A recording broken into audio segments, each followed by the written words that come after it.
I've been very tough on Trump for sort of platforming Fauci and Birx and all of that. But your argument is that, and we're hoping that guys like RFK and Jay and others can do something about this, but it's a machine.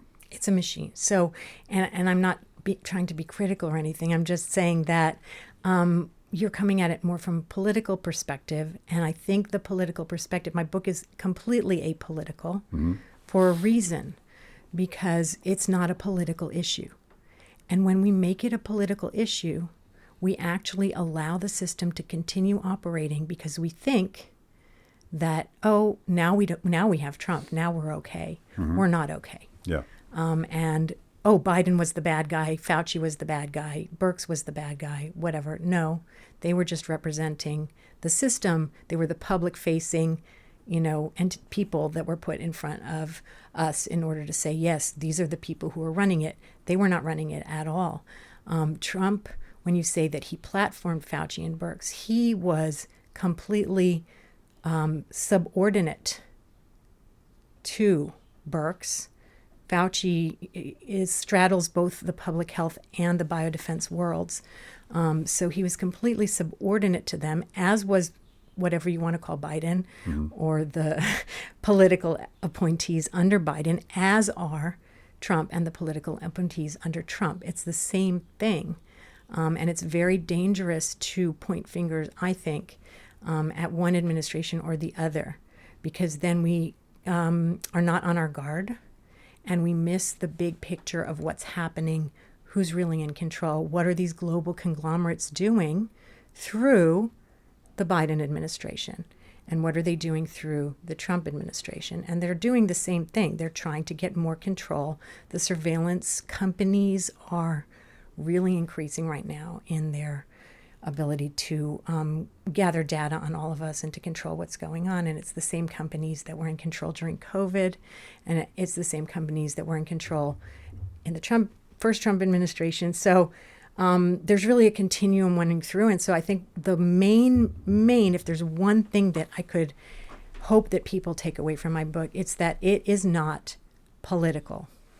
No political party is coming to save us, because the political parties, as we both mentioned, are completely owned at this point. So we might have had some semblance of democracy at some point in the past, but that corporate takeover is so all-encompassing right now that there's very little wiggle room for anybody who wants to oppose it. So we can't vote our way out of this. We cannot vote our way out of this.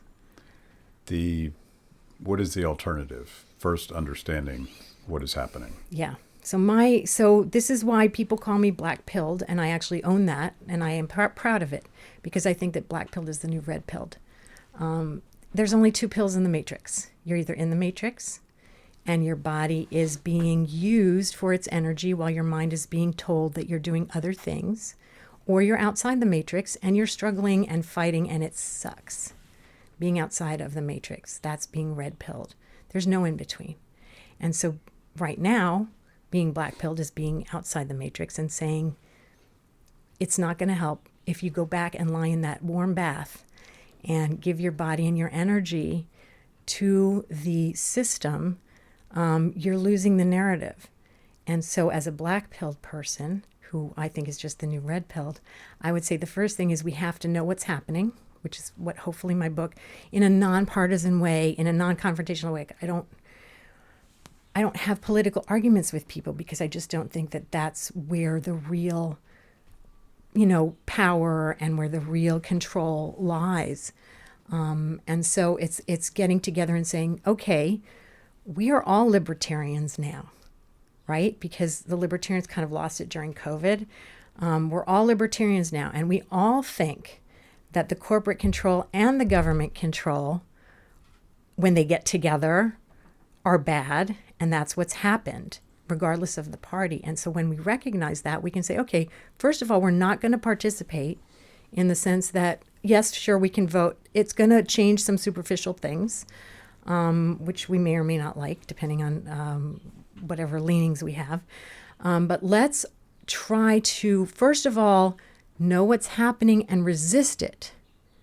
So my concern is that during COVID, the left, because of Trump, couldn't see what was going on. And right now, I think the right has a tendency to not see what's going on, because when companies like Palantir, which is, I think you probably know, a giant military surveillance company, takes over all of the government records and sort of centralizes them. And so they can combine our tax and our medical and our voting and our media Our in social credit. one lovely social credit database. Yeah. That's no longer a Democrat or Republican thing. Right. And so that's so then I think if people have that awareness, then we can do something about it. Yeah. Yeah. Do you have optimism that the collapse of the exposure, to talk about the censorship industrial complex. So Matt Taibbi is the next guest on the forthcoming episode of The Cover Up. And we talked a lot about this and about the censorship apparatus that specifically came out of the war on terror, and how it was originally supposed to go after terrorists, and then they're like, oh, well, let's turn that back on Americans, which is precisely what happened. And they, thanks to Elon Musk, we discovered that there was a censorship industrial complex, and that it did originate not from it originated from Homeland Security, DOD, CIA, FBI, not something else. And people saw that, and we've seen that there's this almost ham-fisted effort by gray-suited bureaucrats in these alphabet agencies to tell Uncle Bob that joke about Biden is not appropriate, or that joke about masks is forbidden because it's malinformation. Did they overplay their hand?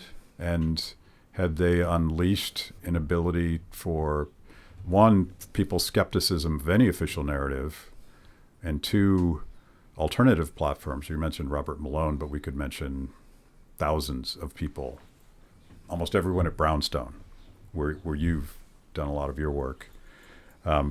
People have alternatives to the mainstream narrative. Is that part of the solution, or are you black-pilled about that too? I have a lot to say. First of all, I wanted to go back to what you said, because you had said about how the Biden administration labeled mal and mis and disinformation as terrorism. So instead of saying the Biden administration, I think it's correct to say that the military-industrial complex labeled it and that. I forget what it's called, but I'm specifically referencing Tulsi Gabbard released a memo that was drafted during the Biden administration. Right. That was insanely Orwellian. And that's what I'm referring to. Yes, there were, but we knew in 2022 that the DHS actually had put out on their website that from now on, disinformation can be considered terrorism. So that's something that they announced. Let people chew on that just for a second. Right. Disinformation can be labeled terrorism. That's the U.S. government saying that. Yes. And they... Okay, now I'm black-pilled. Thank you for watching Kibbe on Liberty. You can watch new episodes every Wednesday anywhere that you consume podcasts, on YouTube, on Apple, on Spotify, whatever. Watch, click, like, check it out.